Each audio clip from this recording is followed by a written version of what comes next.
Scarface. The United States was reeling under the impact of prohibition, and blood flowed in the streets. Gangsters took over from hitman.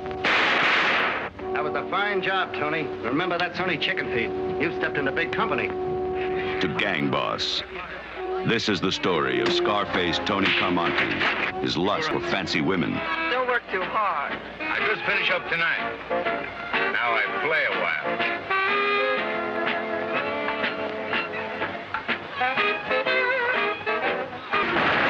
Scarface. Hey, look at the monkeys there! They think they're gonna get Tony Carmonte, eh?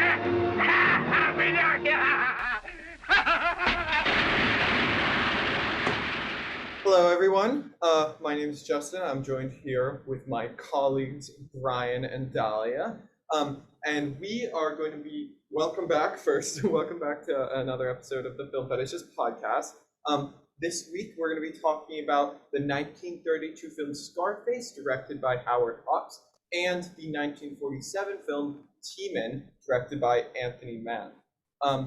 We're going to be taking a look at these two films from an aesthetics perspective, and as one of these films is a gangster film noir. One of these films is a gangster film noir, and one is just a film noir. We're going to be comparing the two genres and exploring some of the paradoxes that arise in the genre of noir. So I think I'll kick it off with our first topic, which is glamour. Scarface is a movie about a gangster, one singular gangster. It's one story, and when we compare that to T-Men, T-Men has more of a overarching narrative to it, where we're rooting for an organization, which is the Treasury Department, compared to just exploring the experience of one character. So the Scarface, regardless of how they prefaced it with that little on-screen text in the beginning, it is undeniably glamorizing mobster culture. I think that this is most evident in Tony showing off his wealth and using it to get girls, especially in that scene where he gives what's her name, his love interest, Poppy, where he gives her a tour of his apartment. And then there's a couple other moments where there's one where he's showing off his new car, and he just exudes wealth. And I think I definitely agree. Yeah, and then on top of that story element, we have the cinematography of Scarface compared to the cinematography of T-Men. So in Scarface, we have a lot of long takes inside of his penthouse. That should be the appropriate word for a penthouse. And it really focuses on Tony and lets the actor who plays him, Paul Mooney. Yeah, it lets Paul Mooney really shine as an actor compared to T-Men, which also uses long takes. However, in T-Men, the long takes are they're crammed. They have people crammed into them, essentially, in this very, as I will admit, aesthetically pleasing, but also bizarre manner. And in T-Men, there's some specific moments we can bring up. Go ahead, Brian. Well, I just want to jump in on that. So real quick, you look at the long takes we see in Scarface, and you see that the camera moves a lot. It's always kind of like you said, sort of showing off the interior of these places. We see Tony's his name, right? Tony. We see Tony's new penthouse. He's dressed up in this robe, and the mise en scène is very lavish. And we see that also originally with the guy ends up sort of overtaken as the crime boss, Johnny Lobo. So the long takes there, like you said, are moving. They're sort of enticing you with this glamorized world. Where I feel hopefully we're on the same note for this, but I feel in T-Men, the long takes are very static. Well, it's the characters that move inside of the long takes in T-Men. Yeah. But the camera itself is not moving. Yeah, and you'll have, so basically, the thing that I most noticed, and I'll throw the clip on screen, it's toward the middle of the film, but when in the moment right after the main character of T-Men is caught tailing the counterfeiters, and they're confronting him. We have the shot composition, the blocking of the actors looks sort of like Wait, I just this. want to be Where you specific. have It was it. This is after he was This was after he was tailing the schemer, right? yes, yes, yes.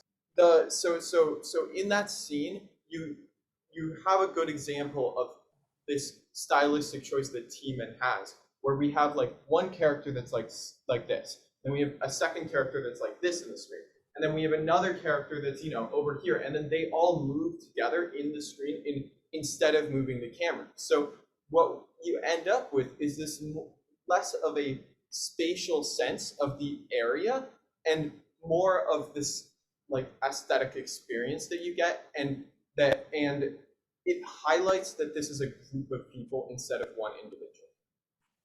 Yeah, I think that like to your point about highlighting that it's like a group of people versus like a single person.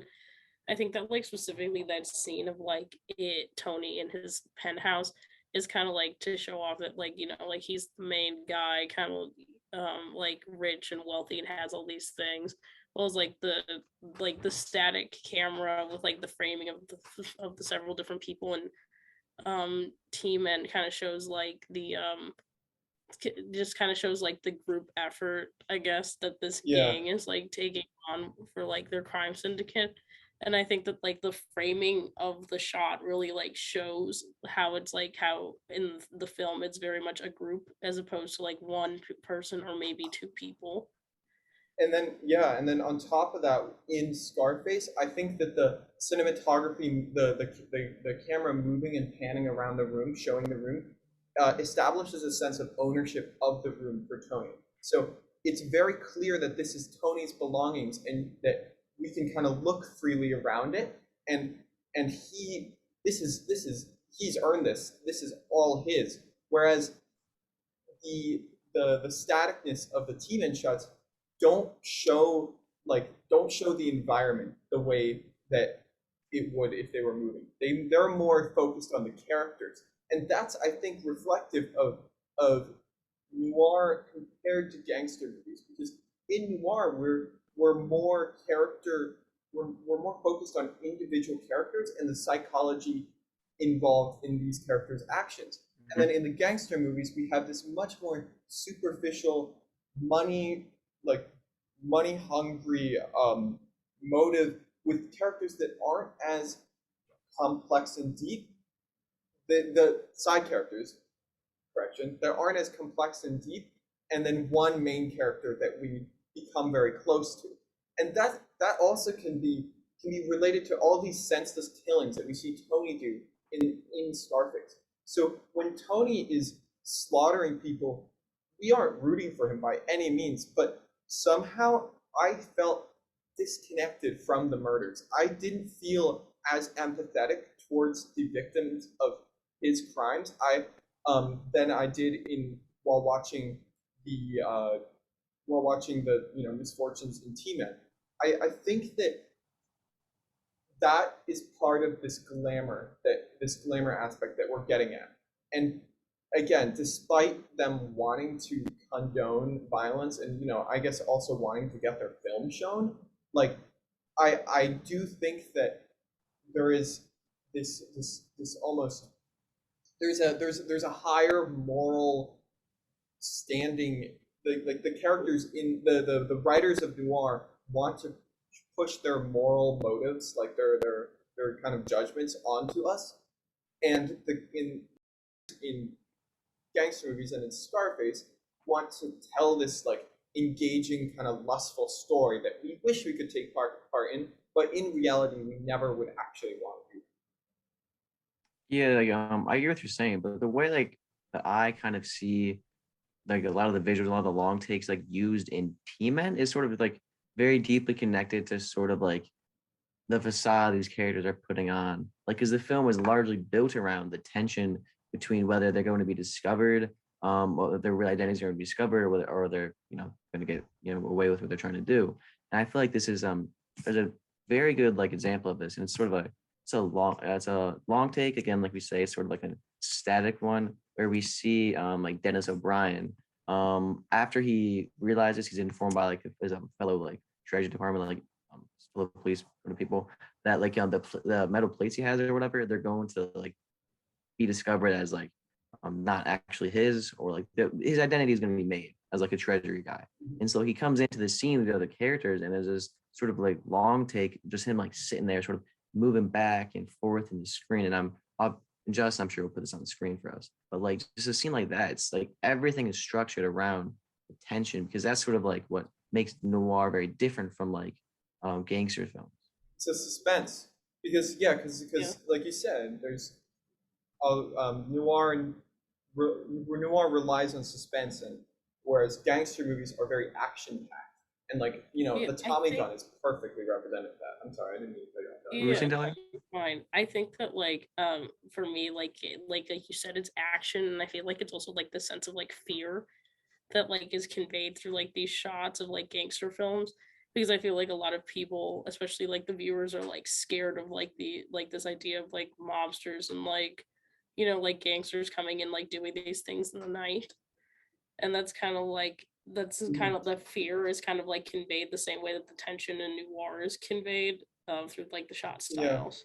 I think it's a different kind of fear though in mobster movies, because I think that there's this fear of brutal, senseless violence in mobster movies of just someone coming in and shooting you in the face and then walking away and no one doing it, like in a crowded cafe, no one doing anything about it, which is much different from this unsuspicion that we fear, that this anxiety of those closest to you betraying you, that comes from watching a film noir. I do think that T-Men is like much more mobster, more of a mobster movie than many of the other noirs we've talked about. Like, I think it's sort of like walks the line. I think it is end of the day a noir film, but I think it definitely has a bit more. Well, it's good because it relates heavily to it. It takes Scarface. It's like Scarface if it was a noir, essentially. I think the Tommy gun is as a weapon is really important for this film, because as they were saying in the film, this is like the first time that these guns have been brought into public. These people don't have a lot of access to them. They haven't really heard about them in the media. These are just this new like deadly killing machine that is just kind of taking over the streets, and they don't know what to do about it. And it's really fitting for this type of genre that you have a gun that is essentially like just like will sweep the room of people. And I think it's no coincidence, I feel like, that like once that gun is introduced and once our main character like Tony gets a hold of it, that after that we have this very like quick and loud sequence, this very fast-paced sequence, a loud one of like a montage just them, almost. everybody. A montage of death, something you've not seen in noir, something you not see something like close to in T-Men, I feel like. Yeah, it's because the deaths are supposed to be much more impactful in noir. The deaths are supposed to be psychologically painful for us, and we're supposed to love the characters that die. We see a shot of like Tony like throwing, I think, like a grenade or something like that into like Molotov. This is early in the film, but like we see the place explode. I think you never see that in like a noir. I think that for noir, it's like we identify more with the characters, or like there's like this sense that like we know the characters who are gonna die in noir, because we've like kind of like spent time in a sense with them.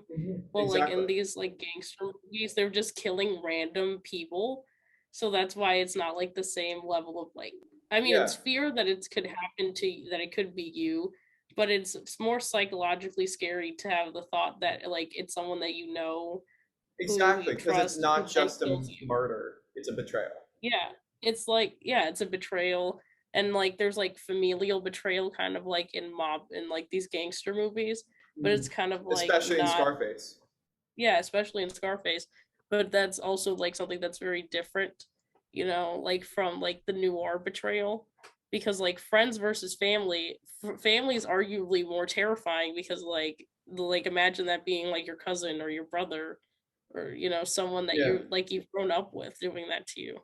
Yeah. Now noir does have a take on that where we have the trope of people that you love turning against you, which in a way I think is similar to the gangster trope of having your family turn against you, because although as viewers who are not hopelessly in love like in these situations, we do not, although we don't, like, we're like trying to look out for the interests of the protagonist. I think that the in the like the people in those positions are supposed to feel a similar sense of pain and loss from those betrayals, because a because but like it's noir doesn't then, because it consistently does this, it kind of degrades the idea of family in a sense. So gangster movies work really hard to build up the concept of family and secure that as an important value for our characters.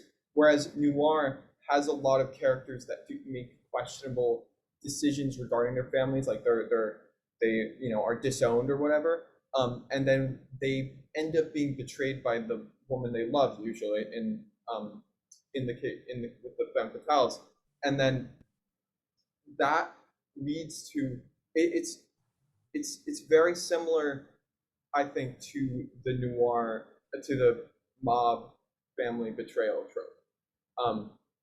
But Yeah, there's definitely yeah, something. I know. I definitely there's something there. Like you look at like a gangster film, and like you have this with the mob family, but you sort of have this. It sort of can like in a similar way to noir, sort of like elicit this fear in you that like even the closest people around you, they could betray you at any point. Like we see that like when what is it? Like Joe gets killed by Tony, and Tony kills the guy like with his sister, and like everyone's kind of like up for dying at any point. Where like in I guess noir, no, go ahead, Brian. like in noir, it's sort of like it's similar in a sense. Like anyone around you, anywhere you go, where you think you're safe, you're not safe. Yeah, and I guess that also the key difference here is that like Scarface and mob gangster movies in general actually have the audience believing that family is important and that they would never betray their family. And then when it happens, it's so much more painful. Whereas in noir, we are aware that like not everything is always as it seems, and it's also like we were introduced to new characters and we're told that they love our protagonist, love the main character, but since they're a new character, we're skeptical of them at first. And then Scarface has a sister that already existed, and they already have this familiar bond, which is clearly strained in the movie. But in a sense, we trust them to protect each other. In my opinion, I trust them to protect each other more than I would trust just the new girl that our PI picked up, to trust, just because having seen all these movies. So yeah, I think previously sort of established this idea that like violence is very loud and abrupt in like gangster movies and Scarface. And I think we can see how different that is in like a noir. We look at Team Men, and like even so there is this moment where the schemer is killed in the sauna. And yes, so like, it is a gangster sort of like portraying another gangster in a sense that it's a something we've seen in like gangster films, but here because it's a noir, it's done very differently. It's not in this public setting. It's not as abruptly violent with like a gun. It's just like it's in a sauna first off, like which is very strange. Yeah, it's almost disguised Yeah, as an accident. yeah, it's not a gangster killing. It's a noir killing. That's how I look at it. Like it's in this sort of like it's a very normal setting. I'm sorry, I'm kind of rambling here. I'm not sure I'm going at this point. It's what I'd say about this scene that's particularly remarkable is it's in a private setting actually, which is the opposite of what we have learned is the opposite of where like mob crime is supposed to take place. Mob Yeah. murder is That's why it's supposed to noir. take place. It's Yeah, and like yeah. No, Like go ahead. it's not that scene in The Godfather, you know? Yeah. Exactly. Yeah, like Exactly. mob crime is kind of like in people's faces, like you know that it's happening. You're kind of like there. It's like that whole trope of like a restaurant that's a front for Coffee the shop. mob, and like yeah, a coffee shop, anything, and then like seeing like a private moment like that become like a mob crime is like you know very jarring, but like an interesting take because we normally associate like mob with public because we can see that, but this was like a very Yeah. private moment that Now, was kind of like corrupted by crime. Brian, you said that this killing reminded you a little bit of mob killing because it was like a gangster betrayal in a Well, I sense. mean, like in the story of the actual Yeah. film, it is, Well, it is a gangster killing someone that was a part of like this gangster kind of organization. So it is that like in a literal yeah. sense of like, but Yeah. like it I doesn't feel I like I think though that this I think that for the audience though it like is just amplified that it's a noir killing, not a gangster killing, because we Mhm. know the minute that he comes in that the who's the guy who does the killing? The schemer is the one who's killed, right? Ooh. Schemer's Code. Not sure Right, what you're saying. the hitman. The we know Okay. that like the schemer is going to be killed the moment that like we lay eyes on these two characters. Like it's very clear. And then what ends up building anxiety for us is seeing them interact with each other and seeing like this build up. This build up makes it so much Oh, more I see what suspenseful. you're saying. It's very psychological because you can see the Yeah. Skimmer sort of pleading for his life and And like yeah, well, yeah, really and just and then grasping at that's what I was going to everything. get into. Yeah. And it's Yeah. that also like is not something you see in gangster movies a lot for, which is a character who is being killed who's not the main character. I think the exception would be the main character. But like these like side characters kind of being killed and pleading for their lives and being extremely like sympathetic towards the viewer. I think that now that I'm saying this, I am thinking of a lot of examples of mob killings that have that trope. But the reason I brought it up was because in noir, we become psychologically connected to a character and then they are killed, and that's what hurts. And here, we are we feel bad for the schemer because of the way he pleads for his life.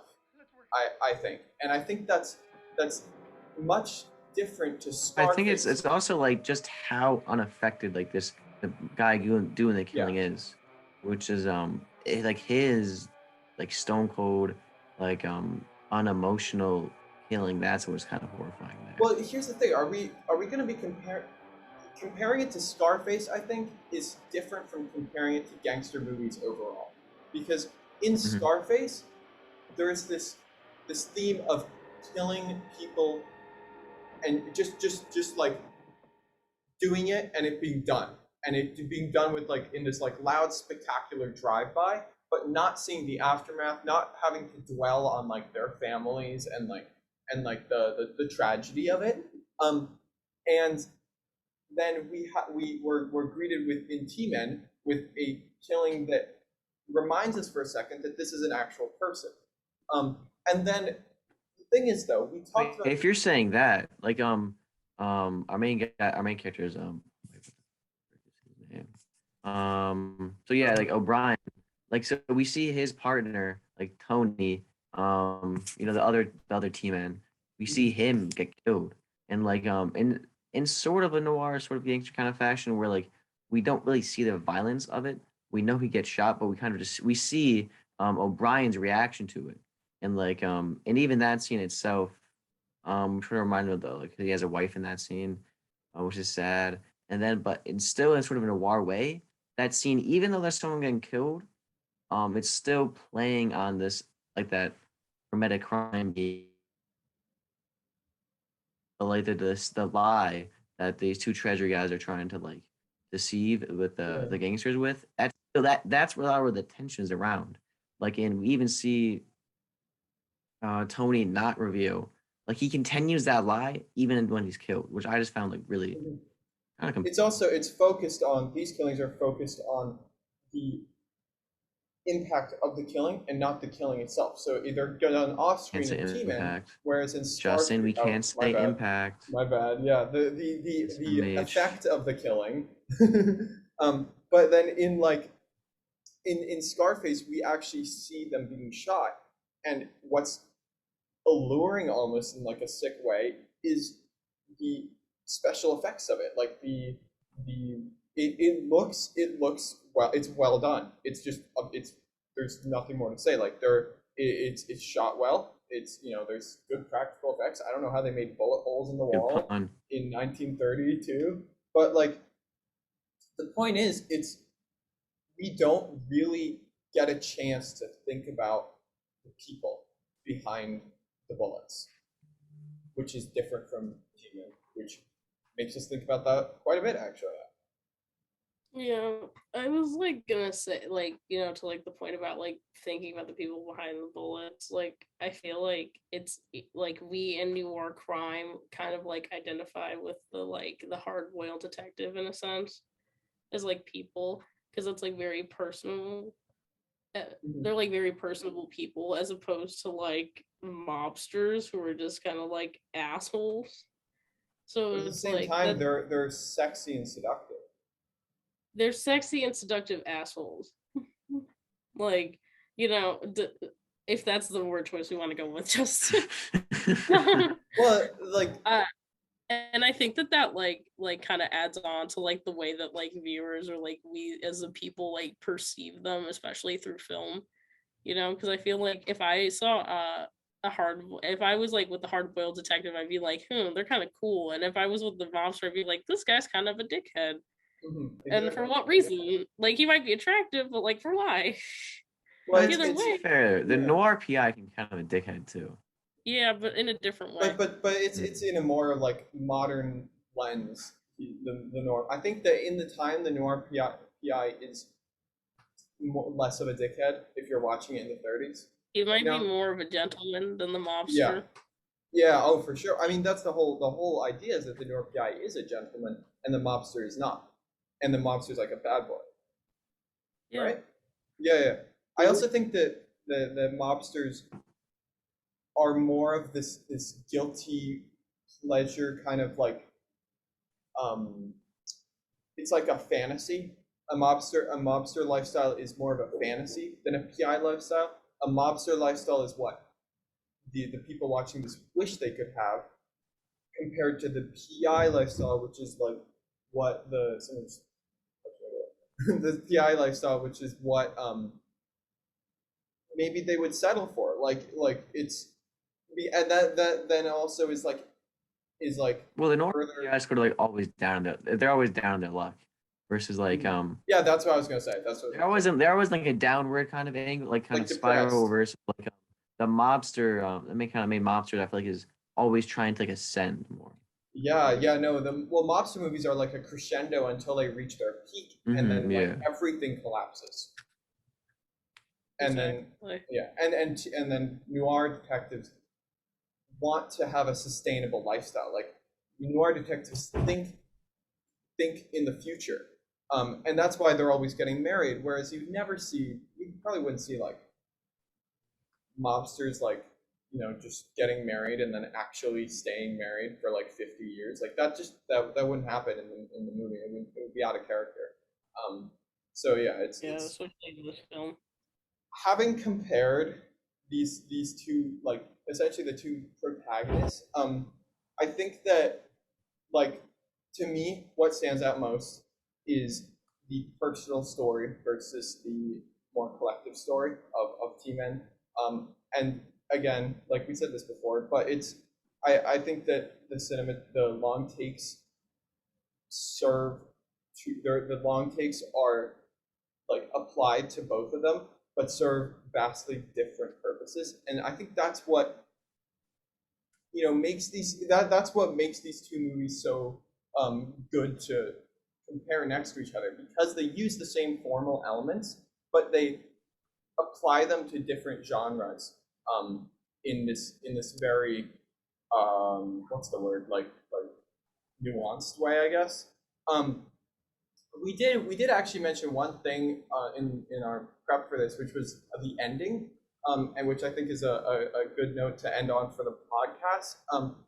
So real quick, the end, they both have like very similar endings, which is very strange. But we're gonna get at the point that they're actually different. So both of the characters are like trapped in a location in both T-Men and in Scarface, and then the police throw in gas to get them out. And then in T-Men, like the police come in and they arrest everyone. And we have a couple like that's not it's not as simple as that. But if you compare it to Scarface, where we have this big, massive like spectacle of like the the sister dies and like comes back together with Tony, and then she dies, and then he's all alone. He pleads for his life, but then he's shot all along. I think that ties back very well to the hypothesis that Scarface is an individual story, because the way that the way that Tony arcs from this big mobster to proving the police detective right, that he is just gonna turn yellow and like turn on his plead for his life in the end, is both like a cautionary tale and does like unendorse the idea of the mobster lifestyle, but at the same time it makes us feel bad for Tony in a way that then leads to our like relating to him in a sense. And then if you compare that to where justice prevails in T-Men, I think it illustrates that T-Men is more kind of a pro like Secret Service movie, pro government, where compare and Makes then more sense. Scarface is more pro. Yeah, I mean the Secret Service is what handled counterfeiting in the old days, so that's what I keep thinking of. But and Scarface is arguably pro gangster because he's the one that outside of the opening kind of title and like a bit of the preachy moments about like the newspaper and stuff from the newspaper guy. Outside of that, it feels like the film, just essentially kind of justifies glamorizing, a lot of bad behavior. Mm-hmm. Yeah, we're so just sort of like strictly on the other side. But yeah, Dahlia, do you have any thoughts on that? No, I think that you guys both like had the same ideas that and takeaways from the film that I did at this point. All right. I'm kind of ready to talk about sex. Not gonna lie. So yeah, me too. Well, let's first. We can't get ahead of ourselves. We need the foreplay.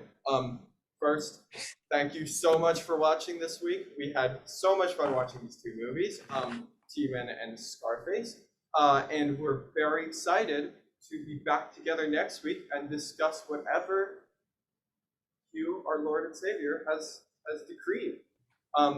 Thank you so much. And bye-bye. Next week. Bye. Have a good one. All right, let's